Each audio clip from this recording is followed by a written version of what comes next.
Hi everyone.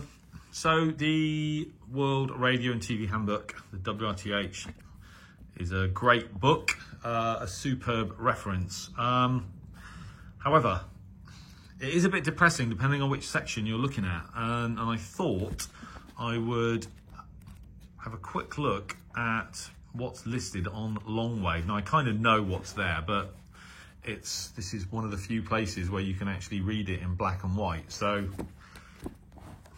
if you've got a copy of the WRTH 2025, or if you've got an earlier edition, you can make a direct comparison. So medium wave by region also covers long wave frequencies. So for Europe, Africa and the Middle East, on 153 kilohertz, they list Algeria, chain 1, with a 1 megawatt TX power, and Antenna Satelor from Brasov, Romania. Now, Antenna Satelor is a signal that I hear all the time. I can't remember the last time I heard Algeria on 153. I have, but not for a long time. So I'm assuming that's correct,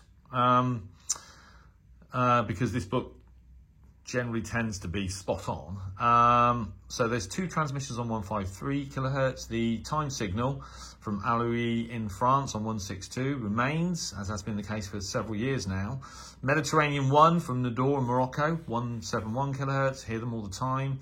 And obviously BBC Radio 4, I hear them from Droitwich, except when Droitwich is down, in which case I can also get a decent signal from Berghead and Westerglen. So 4 transmissions on 198 kilohertz. Polski Radio on 225 are usually pretty loud, and they're using, well, I guess they're using a megawatt during the day and 700 kilowatts at night. That's just a guess, but would make sense. And then Algeria chain 3 from Tipaza on 252 kilohertz, who are always booming in. I get a S9 plus signal with those guys with one of my Wellbrooks loops pointed in the wrong direction. Their signal's so strong. So on medium wave in Europe, we've got basically we've got 5 broadcast stations and 1 time signal, and 10 separate transmissions, and that's it. Now I did a review of an older edition of the WRTH, and I think sort of 20 years ago there were like 70 or 80 stations, and no, maybe there were like 40 or 50, and then if you go back further there were like 70 or 80. I used to sort of think of Longwave as having hundreds of stations back in the day, but of course it never did, because it only covers from 153 kilohertz to about 270. So it's only, whereas medium wave band is about a megahertz wide, 530 to sort of 1600 or over a megahertz wide. Long wave is a much narrower band, but nevertheless 5 stations left in Europe. And as for the rest of the world, if we fast forward to East Asia and the Pacific, what have we got? We've got Mongolia, and that's it. So a 250 kilowatt signal on 164, 3 separate transmissions on 209 kilohertz, 40 kilowatts. I wasn't aware of that actually, or maybe I was, but I'd forgotten.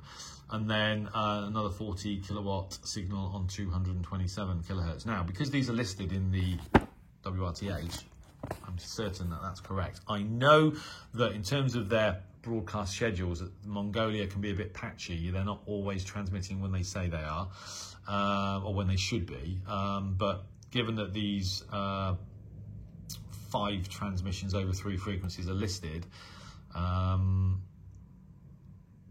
take that as being correct. So we've got 5 stations in Europe. We've basically got 1 station in Mongolia transmitting on 3 frequencies. So really, it's the same program in Mongolia, I believe.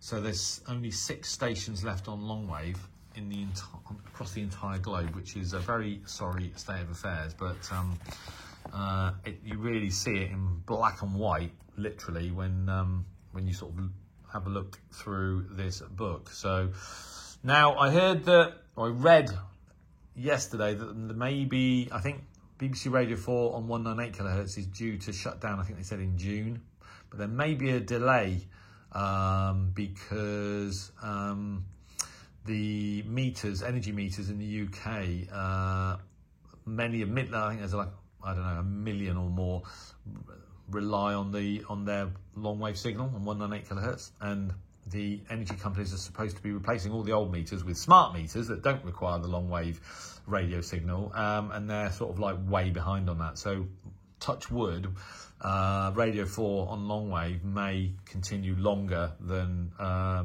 may continue past June. I'm presumably it could take quite a long time to replace all the old energy meters with the new smart meters. I've got a smart meter, so and it is quite handy. So and that would also be even more handy if the execution of Radio 4 on long wave could be delayed by another year or two, or maybe decade, So anyway, so there you go. So that's it. That is literally it on long wave for Europe, Africa, and the Middle East, and one transmission over 3 frequencies in Mongolia, and the rest of it, as they say, is history. So there you go. It's a sad state of affairs because long wave is my favourite band. I wonder how much longer it will be before there's nothing left. Maybe quite a long time, actually, because I don't see how large countries such as, particularly in Algeria, Morocco, I'm sure that they cover their entire nation with one transmission, and probably the same goes for Romania. And Poland. I'm hearing these signals in the UK, hundreds or thousands of miles away. So it could well be that they don't develop the sort of FM DAB infrastructure for a very long time, which I imagine to be the case. So hopefully that is the case. And we'll still have something to listen to on long wave for many years to come. But anyway, there you go. That's the beauty of the WRTH. It's a fantastic reference, but that's probably the most depressing section in the entire book. So anyway, I hope that was interesting. Thanks for watching, and 73.